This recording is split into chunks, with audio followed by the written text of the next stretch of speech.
South India shopping మాల్లో block buster ఆషాఢం #1 kilo sale. Hi hello నమస్తే, welcome back to our channel. నేను మీ Vaishu.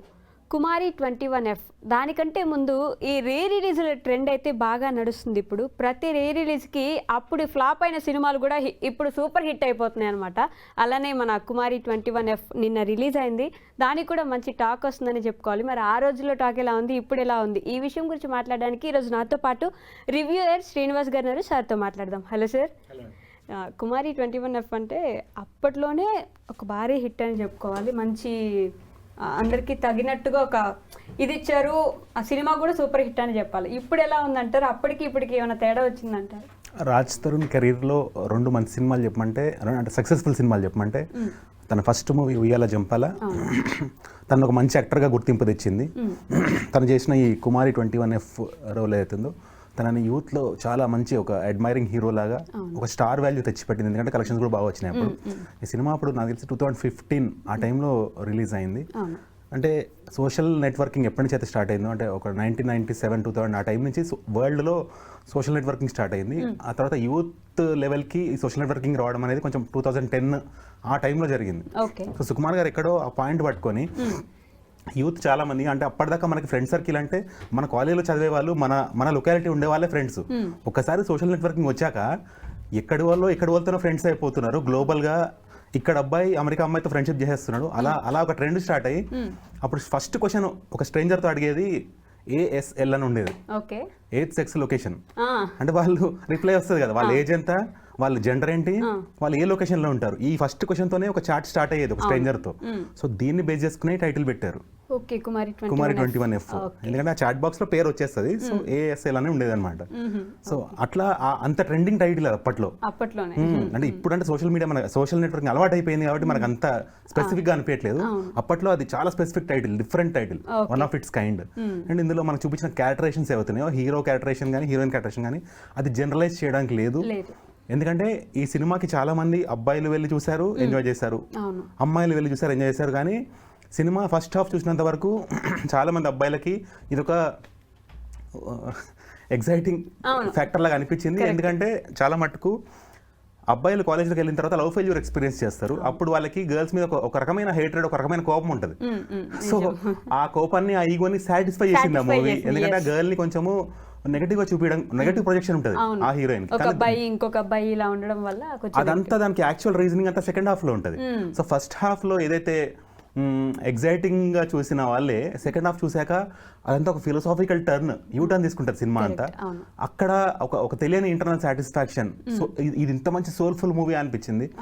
The movie is very maturedly delivered, crisp editing తో. అంటే ఇప్పుడు పోకిరి సినిమా ఎంత క్రిస్ప్ గా ఎడిట్ చేశారో ఈ సినిమా కూడా అంతే క్రిస్ప్ గా ఎడిట్ చేశారు. దీనికి ఇంత స్టార్ వేల్ రావడానికి ఇంకోటి ఏంటంటే మ్యూజిక్ చాలా బాగుంది, పాటలు, సిచ్యువేషన్స్ చాలా బాగుంటాయి. పిక్చర్ ఈ సినిమాకి స్టోరీ, స్క్రీన్ ప్లే, డైలాగ్స్ ఎలా కంట్రిబ్యూట్ అయిందో మ్యూజిక్ కూడా అంతే కంట్రిబ్యూట్ అయింది.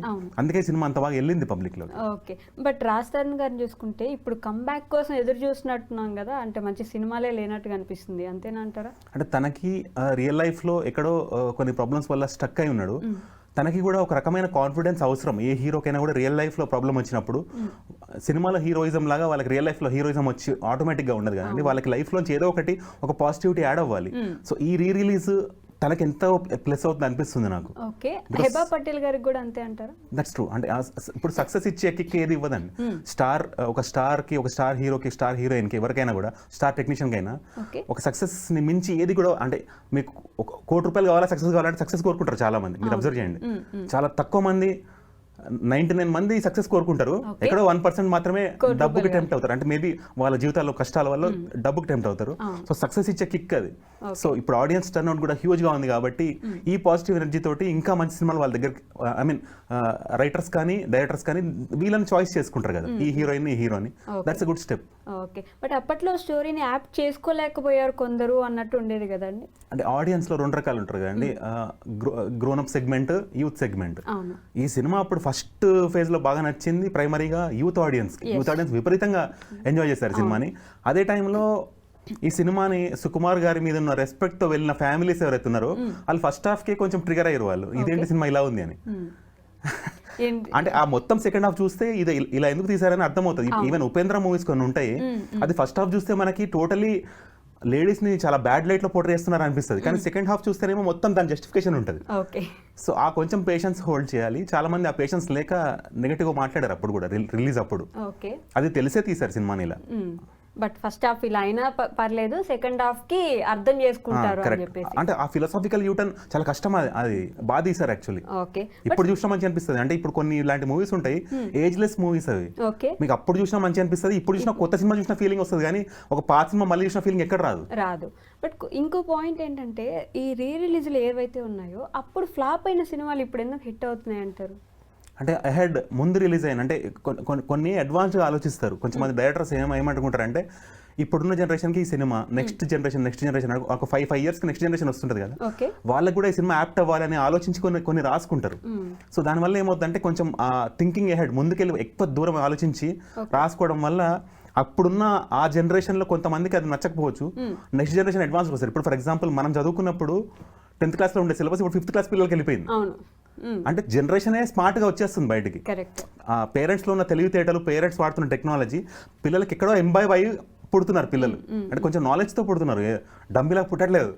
అవునా కదా? సో ఆ నాలెడ్జ్ కి ఇప్పుడున్న టెక్నాలజీ కానీ యాప్స్ కానీ, ఇప్పుడు మీరు చిన్నపిల్లలకి ఫోన్ ఇస్తే మీరు ఎలా వాడాలో చెప్పక్కర్లేదు, దీని ఇలా వాడాలని మనకు వాళ్ళు వచ్చి నేర్పించే లెవెల్లో ఉన్నారు పిల్లలు. అవునా కదా? మొత్తం మనకు తెలియని సెట్టింగ్స్ కూడా వాళ్ళు వాడేసి కొన్ని గేమ్స్ లో నెక్స్ట్ లెవెల్, ఎండింగ్ లెవెల్ వెళ్ళిపోయి మేము గెలిచామని చెప్పి చూపిస్తే మనమే షాక్ అవ్వాల్సిన పరిస్థితి.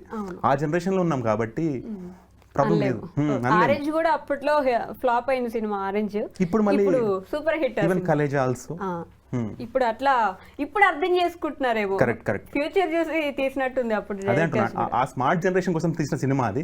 అప్పుడున్న జనరేషన్ అంత స్మార్ట్ గా లేకపోవచ్చు దాన్ని అర్థం చేసుకునేంత. ఓకే, అంటే ఈ రీ రిలీజ్ వల్ల కొత్తగా వచ్చే సినిమాలకి ప్రాబ్లం అవ్వట్లేదా అండి? ప్రాబ్లం ఎందుకు అవుతుందండి? ఇప్పుడు ఏదైతే థియేటర్లో వస్తున్న సినిమా అవుతుందో అది ఆల్రెడీ యూట్యూబ్లో ఉంది, ఓటీటీలో ఉంది, ఇంట్లో కూర్చొని చూడొచ్చు. కానీ కొన్ని థియేట్రికల్ ఎక్స్పీరియన్స్ కోరుకుంటారు. ఇప్పుడు ఒక గ్రూప్ ఆఫ్ ఫ్రెండ్స్ కూర్చొని చూడాలంటే, ఇప్పుడు ఒక 50 మంది ఫ్రెండ్స్ ఉన్నారు, వాళ్ళందరూ ఏ ఇంట్లో అంత ప్లేస్ ఉంటుంది 50 మంది కూర్చొని చూసేంత. సో వాళ్ళు థియేటర్కి వచ్చి ఎంజాయ్ చేయాలి, ఒక హిలేరియస్ ఎంజాయ్మెంట్ చేయాలనుకుంటే ఇలాంటి ఒక చాయిస్ ఆఫ్ మూవీస్ ఉంటాయి వాళ్ళకి. ఆ చాయిస్ ఆఫ్ మూవీస్ లో ఇది కూడా పడుతుంది. అంటే ఒక కాలేజ్ అందరూ ఒక బంక్ కొట్టి సినిమా, అప్పుడు ఎంత కాలేజ్ బంకులు ఈ సినిమాకి. ఈ సినిమా ఒకటి, గులాబీ సినిమా ఒకటి, ఈ నువ్వు నేను గాని, ఇలా చాలా మూవీస్ కాలేజ్ బంక్ చేసి ఆడియన్స్ గా మారారు ఈ స్టూడెంట్స్ అంతా. అలా హిట్ చేసిన సినిమాలు ఇవన్నీ. తేజ చాలా మూవీస్ స్టూడెంట్సే హిట్ చేసిన మూవీస్ అవి. అవన్నీ కాలేజ్ బంక్ బాపత్ అవన్నీ. ఇప్పుడు సుకుమార్ గారి నుంచి మళ్ళీ ఇలాంటి మనం ఎక్స్పెక్ట్ చేయొచ్చు అంటారా ఇలాంటి సినిమాలు? సుకుమార్ ఇప్పటికీ ఇలాంటి మంచి సినిమాలు రాస్తున్నారు. అంటే ఆయన తీయలే సినిమా రాశారు, is writer. So this counts as very good movie. ఇంకోటి ఏంటంటే ఈ సినిమాలో లాజికల్ కనెక్షన్స్ చాలా ఉన్నాయి. చాలా మంది ఆ ఫస్ట్ హాఫ్ చూసి సెకండ్ హాఫ్ చూసి దానికే టెంప్ట్ అయిపోతారు. ఇంటర్నల్ గా దీంట్లో ఏంటంటే ఒక ఎమోషనల్ యాంగిల్ ఎలా కనెక్ట్ చేస్తారంటే, ఆ హీరో చాలా ఇన్నోసెంట్, అమ్మాయి చాలా ప్రాక్టికల్. సినిమాలో ఓపెన్లీ ప్రాక్టికల్. హీరో ఏమో కన్ఫైన్డ్ అండ్ రిజర్వ్డ్ గా ఉండే మనిషి. వాళ్ళిద్దరికీ అసలు అంటే ఈస్ట్ వెస్ట్ లాంటి మనుషులు ఒకరినొకరు ఇష్టపడితే ఎలా ఉంటుంది అనేది సినిమా. అండ్ చాలా మంది ఒక దొంగతనం బ్యాక్గ్రౌండ్ ఉన్న వాళ్ళతో ఎవరు ఫ్రెండ్షిప్ చేయరు. ఈ హీరో ఎంత ఇన్నోసెంట్ అంటే వాళ్ళని మంచి క్లోజ్ ఫ్రెండ్ లా ట్రీట్ చేసి, వాళ్ళకి అంటే వీడికి ఒక టాలెంట్ ఉంటుంది, ఆ టాలెంట్ కి వాడికి ఆపర్చునిటీ కోసం ట్రై చేస్తూ ఉంటాడు బయటికి విదేశం వెళ్ళాలని. అది వచ్చే లోపల దాన్ని ఎక్స్పెరిమెంట్ చేసి వాళ్ళ ఫ్రెండ్స్ అందరికి వడ్డిస్తూ ఉంటాడు. తనకు చెఫ్ అవ్వాలని కోరిక ఉంటుంది, తనకు వచ్చిన వెరైటీస్ ఆఫ్ ఫుడ్స్ అన్ని వాళ్ళ ఫ్రెండ్స్ కి ఇచ్చి వాళ్ళని తృప్తిపరుస్తూ ఉంటాడు. అలా తన స్కిల్ అప్గ్రేడ్ చేసుకుంటూ ఉంటాడు. ఇలా ఉన్న టైంలో ఆ అమ్మాయి మీద ఫ్రెండ్సే నెగిటివ్ కామెంట్ చేస్తుంటే అది భరించలేక తన వేదన ఒకవైపు ఉంటే, తనకు అమ్మాయి మీద ప్రేమ ఉంటది, ద్వేషము ఉంటది. అంటే ఒక కాయిన్ కి హెడ్స్ టైల్స్ ఉన్నట్టు ఒకే మనిషి మీద ప్రేమ ద్వేషం ఉంటది. అది భరించడం చాలా డిఫికల్ట్ ఫేజ్. అది దాన్ని అసలు ఆలోచించడమే ఒక వెరైటీ. అంటే దాని ఒక సినిమాగా తీర్చిదిద్ది దాన్ని కన్విన్సింగ్ గా బయటకు తీసుకురావడం అంటే హ్యాట్స్ ఆఫ్ టు సుకుమార్ అనిపించింది. మళ్ళీ దీన్ని క్లైమాక్స్ లో వాళ్ళ మదర్ క్యారెక్టరేషన్ తో లింక్ చేస్తారు. మదర్ ఫాదర్ కి మధ్యలో డిస్టెన్స్ ఉంటుంది. ఆ డిస్టెన్స్ తోటి కనెక్ట్ అయ్యి ఇతనికి సెల్ఫ్ రిలేషన్ వస్తుంది. ఆ సెల్ఫ్ రిలేషన్ అప్పుడే ఆ అమ్మాయిని యాక్సెప్ట్ చేసి లైఫ్ లోకి తీసుకొని వాళ్ళ ఫ్రెండ్స్ కి పనిష్మెంట్ ఇవ్వడం. ఆ క్లైమాక్స్ చాలా మంది అసలు girls have given standing ovation for that climax. Pure justification. So అలాంటి సినిమాలు మళ్ళీ వస్తే బెటర్ అని వస్తున్నాయి. సుకుమార్ గారు అలానే చేస్తున్నారంటే. ఈవెన్ పుష్ప ఎంత ఇన్స్పైరింగ్ గా ఉంది మూవీ. ఈవెన్ ఆ క్యారెక్టర్ ఒకవేళ నెగటివ్ అంటే ఐ మీన్ ఎర్రచందనం స్మగ్లింగ్ చేసే క్యారెక్టర్ అయినప్పటికీ కూడా తను చేసే గుడ్ వర్క్ అనేది ఎలా ఉంది. ఒక అమ్మాయి వాళ్ళ చుట్టాలకు అమ్మాయి కిడ్నాప్ అయితే ఒక ఊరికే వార్నింగ్ ఇచ్చి ఆమె ఒంటి మీద చేయి పడకుండా చేసి కాపాడే ఒక తత్వం ఎంత మంచి కనెక్ట్ అయింది అందరితోటి. ఆయన సినిమాలో ప్రతి సినిమాలో అదొకటి పెడుతున్నట్టు అంటే ఆ ఉమెన్ యాంగిల్ అనేది రెస్పెక్ట్ఫుల్ గా బాగా చూపిస్తున్నారు. మంచి అనిపిస్తుంది. థ్యాంక్ యూ అండి. యప్.